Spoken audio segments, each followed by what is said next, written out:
আরে এই না হচ্ছে খাদ্যমন্ত্রী। দেখেন এখানে কোনো সিনেমার শুটিং চলতেছে না। দেখেন এক রেশন ডিলারের বিরুদ্ধে একটা মামলা হয়েছে ভাই। এখানে সাধারণ মানুষের কাছ থেকে ফিঙ্গার ঠিকে নেওয়া হয়, কিন্তু আজ নাই কাল, কাল নাই অধি পরশু এভাবে তাকে সময় দিতে থাকে এবং রেশন দেয় না। এভাবে খালি সময় সাধারণ মানুষকে দিয়েই থাকে। আর তাতে কমপ্লেন করাতে এখন কিন্তু খাদ্যমন্ত্রী নিজে এখানে এসেছে।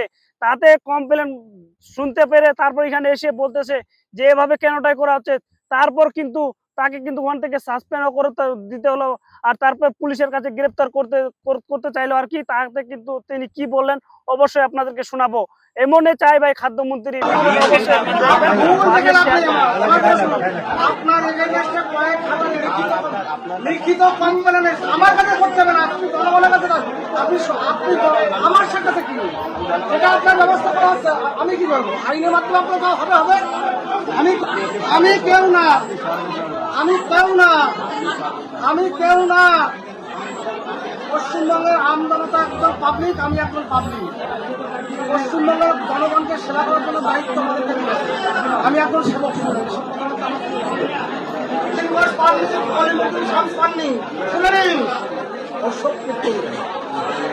তো বন্ধুরা ভিডিওটা স্কিপ করবেন না, দেখেন।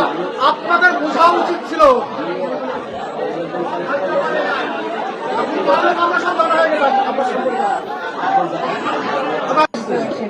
মাল দেবো, মাল দিচ্ছে না সকাল। আমাদের রেশন বেশি। আমরা কিন্তু আমি একটু কথা বলে আমি নিচে চালাই কে চালায় তাকে ওটা তো লাগবেই। আর ইন্সপেকশন খাতাটা বের করুন।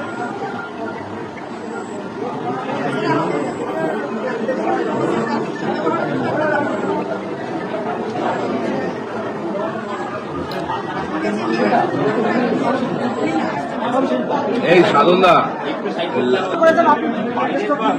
দেখতে পাচ্ছি না মানুষের হাতে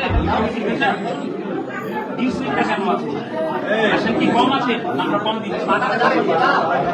উনি করে কি শুনে রেশন যাচ্ছে, ফিঙ্গারপ্রিন্ট নিয়ে আসছে, ফিঙ্গারপ্রিন্ট নিয়ে এসে বলছে মাল আসলে মাল দেবো।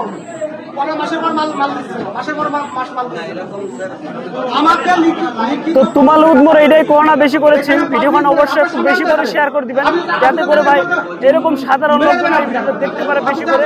আর যেন এরকম কোন কোন জেলার ঘটেছে এরকম ঘটনা, তাহলে তোমার লাগ অবশ্যই আইনের ব্যবস্থা নিতে পারবেন। অবশ্যই একটু কমপ্লেনও করবো পারবেন। ভিডিওটা বেশি করে শেয়ার করে দিবেন, যেন গরিব অসহায়দের একটু কাজে লাগে। এরকম ভিডিও কিছু দেখে এনে যেন আমরাও একটু মানে ওই ডিলারদের পক্ষে একটু মানে সিদ্ধান্ত নিতে পারে বা আমার পক্ষে কথা কইতে পারে।